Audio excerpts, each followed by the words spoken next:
was the countdown.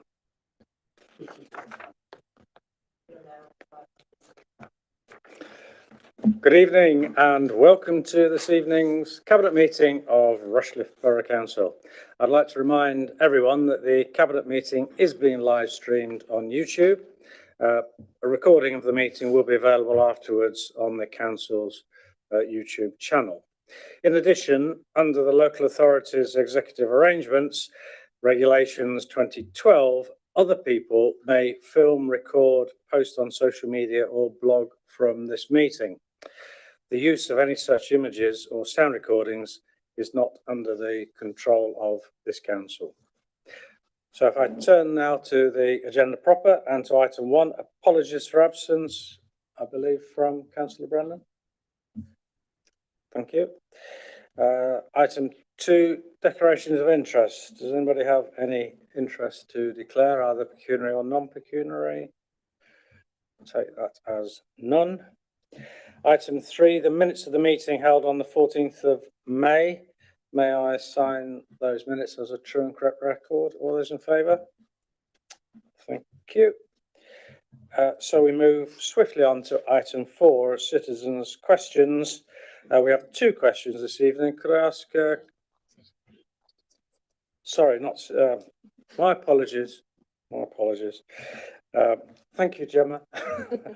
Sorry, not citizens' questions. Opposition, we have no citizens' questions.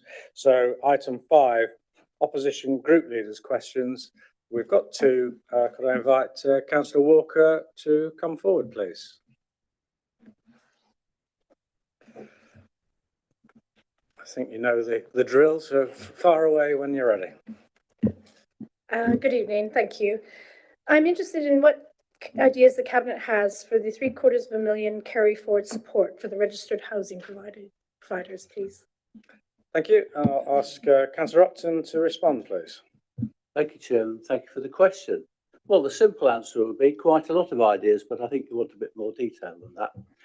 A bit technical, bit detailed. The affordable housing capital budget is predominantly made up of the Section 106 payments paid in lieu of on-site provision for housing, and discussions are ongoing with the registered housing providers and developers and Homes England, ongoing, as I say, to explore various opportunities to commit this money, which would deliver hopefully a good mix of general needs affordable housing in Rushcliffe. Now these options that we discuss will clearly progress at some stage, and it's likely that they would absorb a significant amount of the remaining capital budget, including the £750,000 that you refer to in your question. So, I mean, the 0.763 million has at the moment been carried forward and put in this budget for future years, 25, 26, in addition to the 2.5 million we've already allocated in the 24-25 capital programme. So there's a significant amount of money there that this has been added to, and it's an existing commitment at the moment to give contribution of 24,000 towards the housing providers, towards 3 affordable units on a garage sites, which we call garage sites phase 2. You may recall we've developed some redundant garage sites across the borough and developed some small housing units on them, and there's another 36,000 for an additional affordable unit on another piece of land against this year's allocation. That's some of the facts of how we discuss and where we're putting the money. There are a number of options we continue to look at, as I say, that our housing team, including grant funding of the registered providers and funding affordable developments in partnership with other public sector landowners, extra care for the elderly population, acquiring land for more affordable homes and developing bespoke units, etc. For instance, in the past, as I say, Metropolitan Garage Development Programme on redundant garage sites. And as these come forward to fruition, they'll be reported upon, and the medium-term financial statement will be updated as we spend that capital money and as we move forward. And the bulk of the amount outstanding is to be spent by April 2032, which seems a fair way off. But the timeline in itself, I think, demonstrates that it's not easy. It's not a quick fix. Finding these sites, agreeing what we're going to build and where in affordable units can take time. Hopefully that's reasonably clear to you. Thank you. Thank you, Councillor Walker. Do you have a supplementary? Yeah, thank you. Yeah, thank you for that detail, Councillor Flynn. I suppose what I'm wondering is why, so just to be clear, was it carried over due to the fact, I'm just wondering why it wasn't spent this year? And is it being carried over because of plans for those garage sites in 2032? Is that what, I'm a bit unclear as to why it was carried forward. That wasn't particularly clear to me. I haven't got the actual sites and the details to hand. I mean, we can provide that too, but basically, as with a lot of capital projects, you have a budget, you plan a timeline with certain milestones, and you have an aspiration to deliver that bill within the project timeline. Inevitably, you get slippage for a number of reasons, and that's what's happened here. And the £750,000, if you like, is not necessarily new money. It's money that's slipped from one programme year to another on certain projects. But I could give you more detail on that if you like. Thank you. Thank you, Councillor Walker. The second question is from Councillor Caris Thomas. She is actually unable to attend this evening, so I will ask her question on her behalf, and I'll ask Councillor Verdi to respond. So the question is, as the business rates relief offered to businesses on the Freeport will be subsidised by taxpayers through central government, what democratic involvement has there been in drawing up the policy to encourage particular types of businesses, for example, companies with green and ethical track records, evidence of creation of jobs and exemplary employment practice, or in terms of the Rushcliffe LDO site, alignment with the principles of the local development order? And I'll ask Councillor Verdi to respond, please. Thank you, Chairman. Firstly, can I thank, I know she's not able to join us, Councillor Thomas, for this question regarding the Freeport. Before I answer Councillor Thomas's question, I think it would be helpful to remind us of the Cabinet report which we had sight of earlier this year in February, and all members were cited on this. In the report, it was stated in the environmental implications that the transformation of Rushcliffe-on-Soar Power Station from the production of coal-fired energy to other sustainable forms of energy, including research and development into clean energy, will help the region's plans to become carbon neutral and then net zero. In addition, the same report also stated that the development of the Rushcliffe-on-Soar Power Station site through the Freeport could attract a significant number of new businesses and a maximum of 20,000 jobs, depending on how the site was developed and how it came forward. So specifically referring to Councillor Thomas's question, any new Freeport occupier to go on to potentially receive business rates relief must be approved via the 6 council board members that are democratically elected. And these are public sector board directors, of which there are 3 billing authorities, and we are, of course, one of those. It's the 3 districts who are responsible for the development and application of the business rates relief policy. And for Rushcliffe Borough Council, the board member or director is, of course, yourself, Councillor Clark, as leader of the council. There is a gateway review process involving the tax site operator, the Freeport Executive Delivery Team, Section 151 officers and public sector directors from the various authorities. This process will be extensive and involves demonstrating compliance with a fit and proper test regarding ongoing conduct, compliance with laws and regulations, as well as, and this is obviously something Councillor Thomas is very passionate about, looking at the social value benefits, e.g. apprenticeship skills, contributions and net zero, etc., as highlighted in her question. Furthermore, investment has to be additional in relation to the country and not a displacement of investment from elsewhere within the country. The ultimate decision, of course, will be that of the respective billing authorities on whether business rates relief is awarded. The second part of the question, with regards to the LDO, the local development order, this includes specific uses for development at the Rushcliffe site, and this was reviewed by the council's LDF group several times before being debated and approved at full council. Under the LDO, applicants are required to follow a prescribed process, including submitting a certificate of compliance application setting out the proposed development and how it meets the LDO criteria. Officers will review the application against the order and undertake appropriate consultation, which includes the councillors as set out in the Constitution. And I'll just quote here, ward councillors and the chair of planning committee will be consulted on certificate of compliance applications for the area covered by the local development order, and will have 21 days to provide comments. Where there is a difference of opinion about material planning considerations between these councillors and the planning officers will work with the councillors and the applicant to satisfy material objections. Where there is an ongoing difference of opinion which cannot be resolved, it will be referred to the Cabinet portfolio holder for planning and Director of Development and Economic Growth for consideration. And of course, the director, as you would expect, will work with the councillors to arrive at a consensus. Where this is not possible, then the ward councillors and or chair of planning can refer the certificate of planning to the certificate of planning committee for final determination. Thank you, Chairman. Thank you, Councillor Verdi. Very comprehensive answer.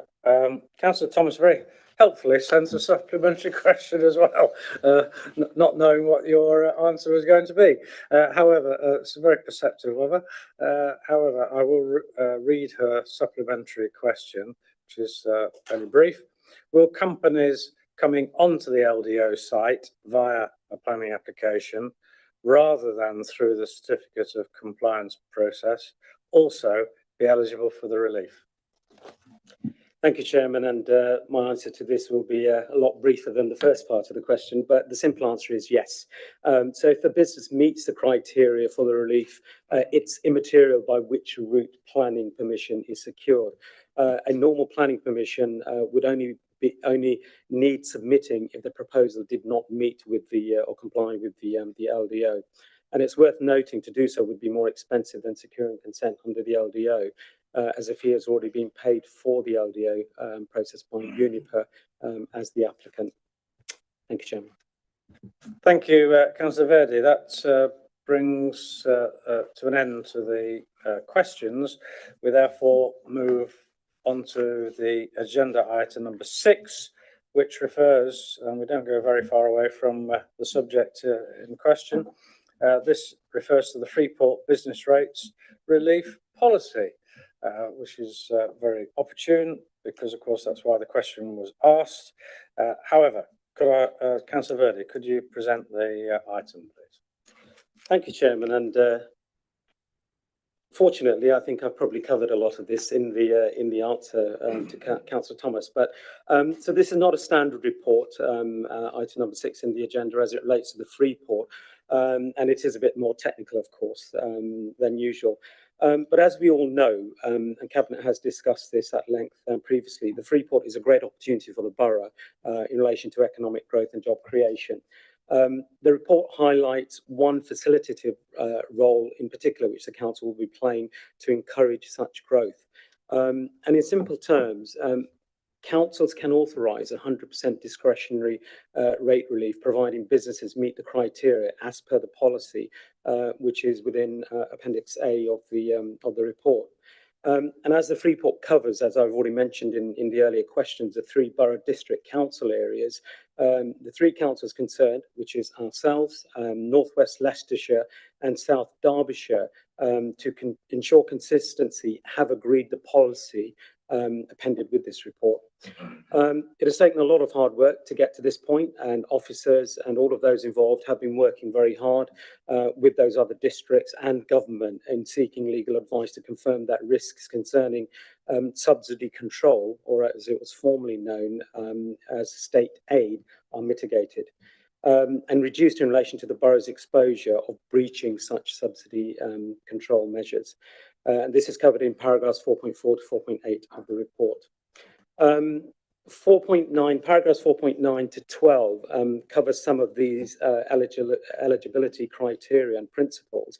And in particular, a new one, I suppose, which is the extension of the window of opportunity for businesses within the Freeport to potentially claim business rates relief. So the scheme has been extended by a further 5 years, and the final date upon which relief can be claimed being September 2036 rather than the previous date of September 2031. So I'm sure Cabinet can see the benefits of the report and the policy as it's been amended and agreed, and that supporting policy, which, as I said, is in Appendix A. So with that, I would ask our Cabinet to approve the recommendations as outlined in Section 2 of the report. And I won't read those out. I will if Chairman wants me to, but they're in Section 2 of the report. Thank you, Chairman. Thank you very much. I'm sure we can take those as read as they are shown in the agenda, and I'm happy to second that proposal.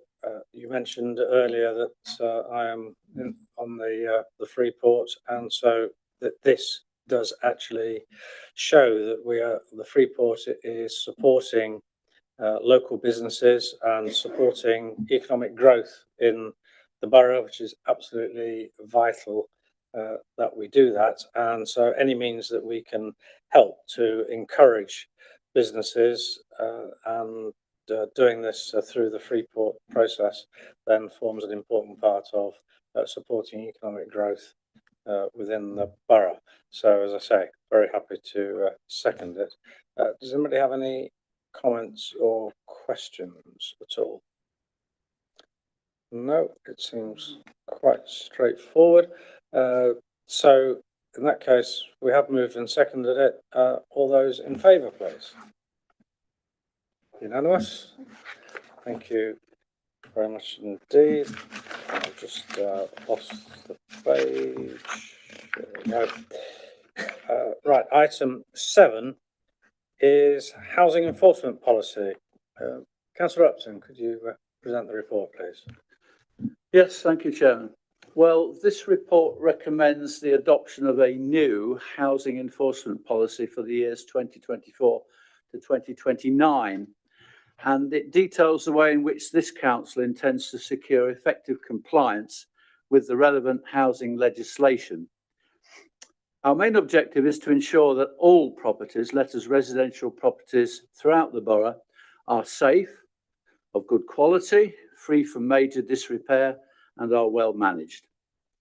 The policy is attached to the report, and in my opinion, it's an excellent reference document that gives detailed information on a wide range of issues, including landlords' obligations, enforcement principles, the types of action available, how to decide on an appropriate course of action, the serving of notices and orders, prosecutions, penalties, and banning orders, etc. Quite complicated legal regulations and guidance there. And it does include 10 appendices that give, I think, useful information on, for example, the energy efficiency ratings of rented property, electrical safety, smoke and carbon monoxide alarm regulations, rent repayment orders, definitions of a fit and proper person to manage mobile home sites and homes in multiple occupation, and enforce sale policies and much more. A great source of reference on legislation and regulations again. So the fundamental aim of the policy is to manage the way in which enforcement in the housing sector is undertaken by this council, as I say, to achieve good quality and safe housing, especially for those in rented, multiple occupation and mobile homes. Housing, I think we will agree, is a fundamental human need, and its quality does significantly affect the quality of life. And quality of life and the environment are key priorities for Rushcliffe Borough Council, as we state in our corporate strategy. So in conclusion, I recommend that Cabinet adopt the recommendations set out in item 2 of the report, which is quite simple actually, namely, it's recommended that Cabinet approves the adoption of the new housing enforcement policy 24 to 29. Thank you, Chairman. Thank you, Councillor Upton. Councillor Inglis to second. Yeah, thank you, Chair. I think firstly, I wish to thank the officers for the production of this excellent new policy. And I fully concur with Councillor Upton's observations and recommendation. The document provides a clear, easy to understand principles, actions and procedures that will be invaluable for residents, landlords and housing providers. And it's also important, it's going to be a great reference document for councillors who often face the front and challenges of resident housing complaints. So it's all too often we hear of poor quality, badly maintained, structural, damp, essential service issues, etc., etc. So a policy that guides and consolidates all the rules and the regulations for the governance of enforcement is to be embraced. So it's vital the council meets its statutory obligations in ensuring let residential properties are maintained and managed to ensure, again, this quality of life, which is really important, health and the safe conditions are addressed for tenants. So I have no hesitation in seconding the adoption of Rushcliffe's housing enforcement policy 2024 to 2029. Thank you. Thank you, Councillor Inglis. Any other questions or comments? Councillor Wheeler. Yeah, just to again to support this policy, I think it's really important that people know if they are in rented accommodation, whether that's from a registered provider or private, that there are standards in place and that actions can be taken. I think it's for people if they are in those homes who might be afraid to speak up to make sure they do, because people, as Councillor Inglis said, people have the right to live in a safe home and one that's of good quality, and obviously as Councillor said as well. So this really key to put that message out there to people that they should flag up and report concerns to us, and that we can obviously look into take action, because people shouldn't be living in fear or in a property that they know isn't suitable just because they fear that they may be asked to leave and not be able to find another accommodation. Thank you. Thank you. Yes, the policy is very comprehensive and quite lengthy, but it's a statutory obligation, and it can be summed up for me a paragraph in the introduction where just a few words do really highlights the purpose of the policy. It talks about safety, good quality, free from major disrepair and well managed. And as been mentioned by all speakers, it's important that we in Rushcliffe do maintain those standards. So, Councillor Upton, you'd like to come back? Yes, I would. Thank you, Chairman. Just as a small afterthought, we rightly focus this evening and the report on social and private rented sector, but it also touches on, quite rightly, private freehold owner occupiers. They are not immune from our enforcement, and I have used it in my working career where I've seen a potential risk to the public, a parapet, a chimney about to collapse or dilapidation or whatever on a privately owned property. And there are rules and regulations contained in this report and the appendix that give information on how to deal with that. So I agree, the majority is focused at the private and public rented sector, but we mustn't forget that the owner occupier is also covered in the report. Yeah, very important.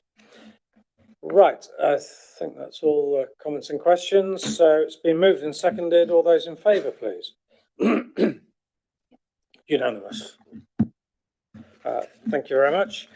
On to item 8, which is the financial outturn for 2023/24. And I'll turn back to Councillor Verdi again. Thank you, Chairman. Third time lucky. Thank you very much. So this report is the final report for 23/24.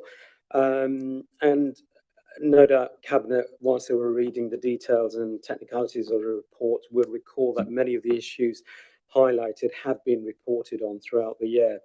And as Cabinet is also aware, there has, of course, nationally been a sharp increase in the number of councils under pressure from increasing costs and so on. And in paragraph 4.4 in table 1, I'm pleased to say that this shows a positive outcome in what has been a very challenging economic environment. There are, of course, continued cost of living pressures impacting on the council's residents, which also impact the council's budget. The council has continued to identify service efficiencies during the year to balance these additional pressures. So it's a very long report, but there are some salient points which I would like to focus on. The revenue budget has an overall revenue efficiency position of some £1.663 million, and the capital programme overall has an underspend position of £5.71 million. As mentioned, this is a positive outcome, along with other aspects of the report, particularly with these ongoing pressures which have been discussed at length in the report. The report also recommends the use of these budget efficiencies for the purpose of carrying them forward to meet our 24-25 service pressures and risks, and also presents the year-end position for special expenses. So focusing firstly on the revenue budget, paragraph 4.5 and Appendix A highlight the main revenue variances impacting on services. And paragraph 4.6 also highlights the positive impact of both business rates and government grants, giving us, or the council, an additional resource of around 1.379 million. So overall, the council's robust financial position, what this means is that it enables us to fund service demand or cost pressures which were not identified in the budget. Accordingly, paragraph 4.18 and Appendix E identifies key areas where additional resource is required, i.e. proposed use of carry forwards. This includes, for example, 0.425 million towards biodiversity net gain. But other pressures also include, for example, replacing and upgrading the council's finance and income systems and rising housing benefit costs. And these are covered in paragraphs 6.3 and 6.4. There will be further pressures on the council's budget going forwards and are outside of the council's control, and these have been discussed within the report. Just moving on to the capital position, paragraph 4.9 and Appendix D highlights the key variances within our capital programmes and provides explanations for these. And just to highlight two main variances, these relate to, firstly, the crematorium. We've discussed this at length in previous cabinet meetings, but there is a 1.197 million underspend with the final account to be fully agreed. However, at least 0.797 million is recognised as a saving. And secondly, the Bingham Marina and offices, 0.928 million underspend on that particular project. The account, again, is being finalised with an indicated potential saving of 0.678 million. But I would like to emphasise to Cabinet here and within the report, this is highlighted. These have been both very successful projects and add much value to the borough's overall operation and benefits for residents.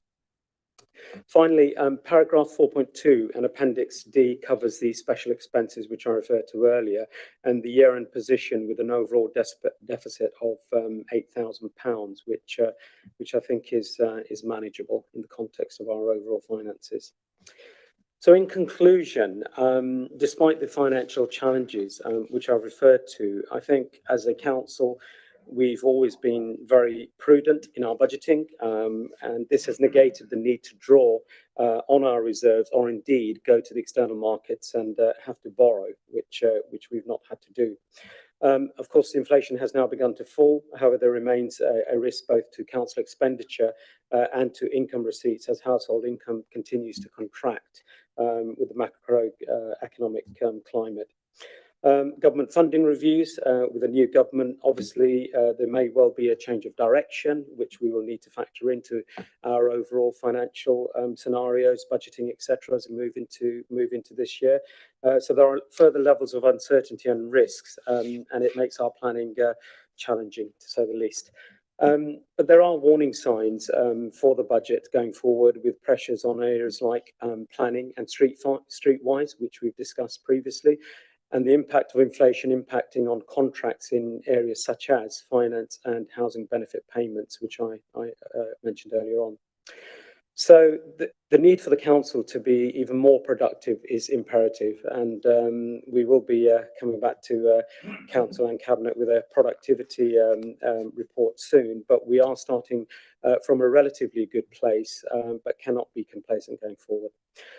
Finally, I'd just like to thank both councillors and, of course, officers and the team, and in particular, Peter, who's headed up a lot of this work with the wider finance team for their dedication and, of course, diligence over the last 12 months. Thank you, Chairman. Thank you very much indeed. Just for the benefit of the many people watching on YouTube who may have been a bit confused, you inadvertently referred to incorrect paragraph numbers. You mentioned 4.9 when I think you meant 4.19, and you mentioned 4.2 when I think you meant 4.20. So just for the record, basically, in case anybody wished to challenge that for any reason. Sorry to come in, Chairman. And of course, just to remind Cabinet that we are asking to approve the recommendations contained within section 2 of the report, which again I won't read out, but 2A, B, C, and D as per the report. Yeah, thank you very much indeed. Seconder, Councillor Wheeler. Yeah, thank you, Chairman. I think it's with these reports, it always looks hard sometimes, people, because if you are watching and perhaps not used to these reports, go, why have you got these variances? Why is it different to the budget? I think it shows how complicated it is setting a budget when you are effectively your best guess based on the current market conditions. As we know, inflation's hit hard, and we obviously have different pressures on different services, for example, with agency costs that we need to bring in to make sure we still get the job done. I think what it also shows is around the savings that we've had, that we don't just say there's a budget, let's just spend it. It's about if we can make savings, we do, so we can put that money, as I said, into further capital projects, because we've spent a lot of money in this council, tens of millions of pounds. We want to get as much done as we can for residents, and this council achieves a lot. And you know, especially my portfolio around leisure centres, play parks, and the money we've put in. I know we are the envy of many local councils. I just also want to put on record thanks to the team who go out there and read for these grants, because again, for some obviously, you know, they don't have to put the extra effort into always go for these grants and to put, and it's a lot of work to apply for a lot of grants from various organisations like Football Foundation, government, etc. But I know especially Derek Hayden and his team do a lot of work trying to get these grants to, which gets us more money from the government and other external sources to mean that we can again use more of our budget to get more work done. I mean, just a recent example, might not seem a lot, but Derek and team managed to get some funding from the Football Foundation to do some new goalposts, a couple of our playing parts. It might not be a lot of money, might not seem like, well, what was the effort? But it's because that money saved can then go into getting more projects done. I think that's really key and shows the culture of the council to be as careful we can with people's money and to spend as much money as we can on the services and to get more projects delivered for our residents. So really welcome that and the report, and like I say, happy to second, Chairman. Thank you very much indeed. Any other questions or comments? Councillor Upton. Yes, a complicated report, and I'd just like to focus on two items in the capital side: the Rushcliffe Oaks crematorium and the Bingham Leisure Centre and offices.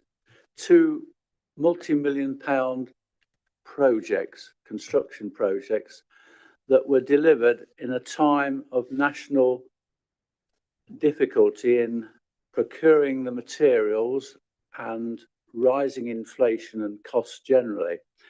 And to bring those two projects in at significant underspend against your latest estimated costs, I think says an awful lot about the competency and the skill of our officers as project managers, who have no doubt engaged in what I refer to as value engineering, where they challenge and look for alternative products and materials that deliver the same performance but at a cheaper cost.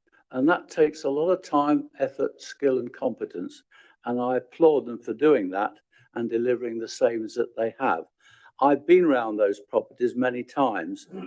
I think the quality is excellent. The detailing is excellent. There's no cost cutting there and cheaper materials, quite the reverse. And so, you know, well done to bring them in at those significant savings, Chairman. Thank you for that, Councillor Upton. I absolutely support all your comments, and I'm sure we all agree, and thank everybody for all the hard work that they carry out. Any more questions or comments? No, has been moved and seconded. So all those in favour, please. That is unanimous. Thank you. Brings us to the end of the agenda. Before I close the meeting, I'll just mention that Gemma Dennis is moving on to other pastures. Just think this is your last cabinet meeting. So thank you for all you've done for Rushcliffe, and best wishes for your future endeavours. Thank you. And with that, I will declare the meeting